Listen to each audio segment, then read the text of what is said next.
Sir Pradeep గారు, రాష్ట్ర వ్యాప్తంగా అర్బన్ ప్రాంతాల్లో జగన్ కి వ్యతిరేకత ఉన్నది. గ్రామీణ ప్రాంతాల్లో చాలా స్ట్రాంగ్ ఉందని చాలా సర్వేల్లో చెప్తున్న ప్రధానమైన పాయింట్. అయితే ఈ అర్బన్ లోని వ్యతిరేకత అనేది తిరుపతికి మీరు చెప్తున్న మాటలు అంత అంత ప్రభావం చూపేది అనిపిస్తుంది. దీని గురించి మీరేమంటారు ప్రదీప్ గారు? సార్, అర్బన్లో రూలింగ్ పార్టీ మీద వ్యతిరేకత ఉందన్నది మనకి ఎమ్మెల్సీ ఎన్నికలప్పుడే ప్రూవ్ అయింది అది. అంటే ఎమ్మెల్సీ ఎన్నికల వరకే పరిమితం కాలేదు, ఆ తర్వాత కూడా చాలా సందర్భాల్లో తెలుస్తుంది.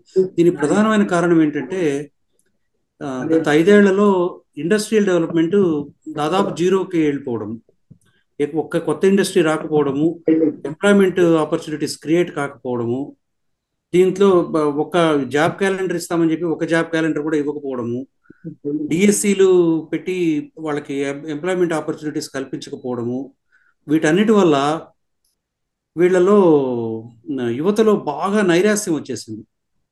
నైరాశ్యం వచ్చేసి ఎంత మా అంటే ఇంకా అది ఫ్రస్ట్రేషన్. వాళ్ళు ఆ ఏపీని వదిలేసి వేరే స్టేట్స్కి వెళ్ళిపోవాల్సినంత పరిస్థితి వచ్చేసింది. ఇంకా 5 years వెయిట్ చేసిన తర్వాత వాళ్ళు ఎప్పుడెప్పుడు దీన్ని ఇట్లా ఈ పరిస్థితి నుంచి మనం బయటపడదాం అన్నప్పుడు ఇలాంటి ఎన్నికలు ఏదైనా వచ్చినప్పుడు వాళ్ళ ఫ్రస్ట్రేషన్ చూపించడానికి ఒక మార్గంగా ఉంటుంది అది.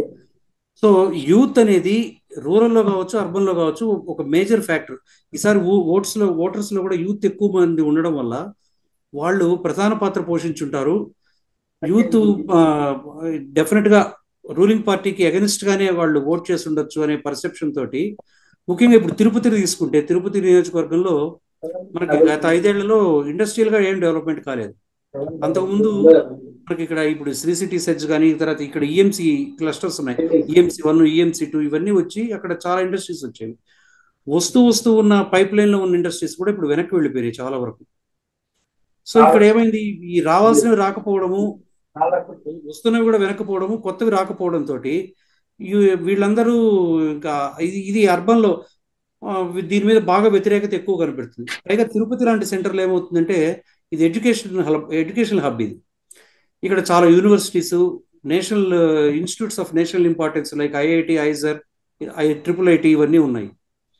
ఇంత ఉన్నప్పుడు ఇక్కడ ఎడ్యుకేటెడ్ పీపుల్ ఎక్కువ ఉన్నప్పుడు వాళ్ళందరూ కూడా ఇవన్నీ వాళ్ళు బేరీజ్ వేసుకుంటున్నారు. Development oriented, only welfare oriented, ఈ రెండింటిలో బేరీజ్ వేసుకున్నప్పుడు ఖచ్చితంగా రెండు ఒక బ్యాలెన్స్డ్గా వెళ్తున్నప్పుడే ఒక స్టేట్ ప్రోగ్రెస్ అవుతుంది అనేది నా సర్కిల్లో నేను కొంతమందితో మాట్లాడినప్పుడు వచ్చిన ఒపీనియన్.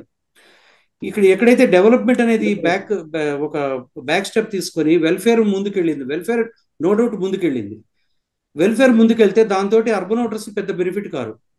సో ఇది ప్రధానంగా ఇక్కడ ఇది అర్బన్ లో మెయిన్ ఫ్యాక్టర్ అనేది నేను అనుకుంటున్నాను. నెక్స్ట్ ఇంకొకటి ఏంటంటే ఎంప్లాయీస్ కూడా, రూరల్ కంటే అర్బన్ లో మనకి ఎంప్లాయీస్, వర్కింగ్ క్లాస్ అంతా అర్బన్ లో ఎక్కువ ఉంటుంది కాబట్టి వీళ్ళకి గత 5 సంవత్సరాల్లో జరిగిన వాళ్ళు ఎన్జిఓస్ కానీ, టీచర్స్ కానీ, ముఖ్యంగా టీచర్స్, వాళ్ళకి శాలరీస్ 1వ తేదీకి రాకపోవడము, ఎప్పుడు వస్తాయో తెలియకపోవడము, డిఏ అరియర్స్ చాలా ఎక్కువ ఉండిపోవడం, 4-5 కిస్తీలు అరియర్స్ ఉండిపోవడము, ఇట్లాంటివన్నీ చూస్తే వాళ్ళకి ఇవ్వాల్సిన డబ్బు, పిఆర్సీలో కూడా ఈవెన్ వాళ్ళకి ఇవ్వాల్సిన పిఆర్సీ కూడా చాలా అన్యాయం చేస్తారనేది వాళ్ళ ఫీలింగ్.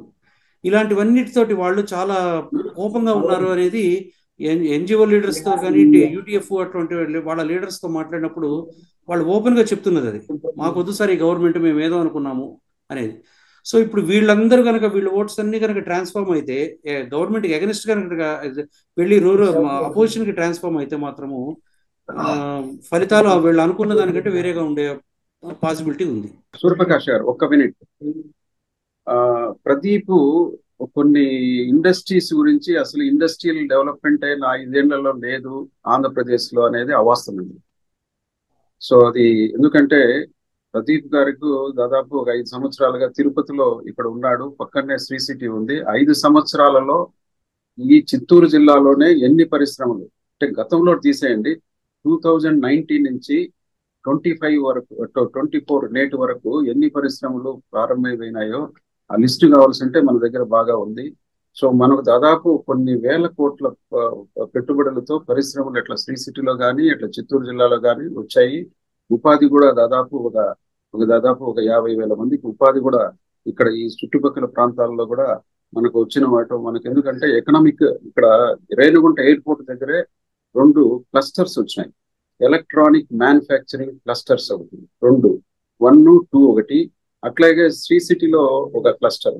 సో ఈ 3 క్లస్టర్స్ ద్వారా కానీ, తర్వాత నాయుడుపేట దగ్గర సెజ్ కానీ, శ్రీ సిటీలో కానీ, ఇంకా చుట్టుపక్కల పరిశ్రమల్లో చాలా వరకు వరదైపాలెం దగ్గర పరిశ్రమలు కానీ, ఇవన్నీ మనకు కళ్ళ ముందనే గత 5 సంవత్సరాల్లోనే ఈ ప్రారంభమైనాయి. ఈ డెఫినెట్ గా ఎంప్లాయ్మెంట్ కూడా ఉంది.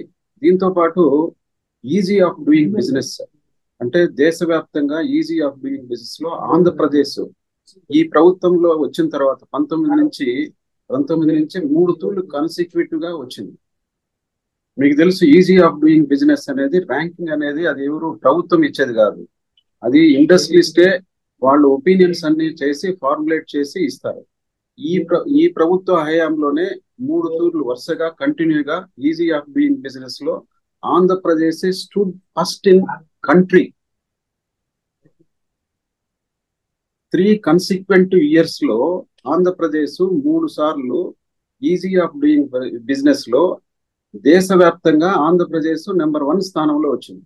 అంటే దాన్ని బట్టి ఏమని బిజినెస్ కి ఇక్కడ అవకాశాలు ఎక్కువ ఉన్నాయి, బిజినెస్ లో ఇండస్ట్రీస్ ఇక్కడ అనుకూల వాతావరణం ఉంది. సో వచ్చిన పెట్టుబడులు కూడా ఇక్కడ ఏదైనా ఇన్సెంటివ్స్ కూడా బాగున్నాయి అనే ఉద్దేశంతోనే అది ర్యాంకింగ్. అది ఎవరో ఒక పార్టీలు పొలిటికల్ పార్టీలో లేకపోతే ఎవరో పేపర్లు వాళ్ళు ఇచ్చేది కాదు. దానికి ఒక ఏజెన్సీ, దాన్ని బట్టి దానికి ఒక పారామీటర్స్ ఉంటాయి, ఒక ఇండెక్స్ ఉంటుంది. ఆ పారామీటర్స్ ప్రకారమే ఈజీ ఆఫ్ డూయింగ్ బిజినెస్ లో ఏ రాష్ట్రాలు ముందంజలో ఉన్నాయి అనేది మనకు తెలుస్తాయి. 3 సంవత్సరాలు వరుసగా 3 తూర్లు ఆంధ్రప్రదేశ్ రావడం అనేది గొప్ప విషయం. డెఫినెట్ గా ఆంధ్రప్రదేశ్ లో మనకు సీ కోస్ట్ ఉంది, దాదాపు మనకు 900 కిలోమీటర్ల సీ కోస్ట్ లో ఎన్నో హార్బర్స్ కానీ కొత్త పోర్టులు కానీ ఇక్కడ రాబోతున్నాయి. ఆంధ్రప్రదేశ్ మనం భవిష్యత్తులో మంచి ఇండస్ట్రియల్ గా కానీ లేకపోతే ఇంకో విధంగా మనకు ప్రోగ్రెస్ లో డెఫినెట్ గా అవుతుంది. అయితే కొన్ని ఇక్కడ ఉన్న వివిధ కారణాల వలన సో కొంత మీడియాలో నెగటివ్ ప్రచారం కూడా ఎక్కువగా ఉన్నది, కొద్దిగా ప్రపోర్షనేట్ గా కొంత హైలైట్ కాకపోవడము, లేకపోతే కొద్దిగా ఉన్నదాన్ని ఏదైనా నెగిటివ్ ఉంటే దాన్ని భారీగా చూపడంతో సో బాగా ఆంధ్రప్రదేశ్ పైన నెగిటివ్ ప్రచారం తప్ప బయట ఎలాంటిది లేదు. పరిశ్రమలు ఇక్కడ ఉన్నాయి, పరిశ్రమలు వస్తున్నాయి, ఉన్న పరిశ్రమలు బయటికి ఎక్కడ పోయిన దాఖలాలు ఏమి లేవు.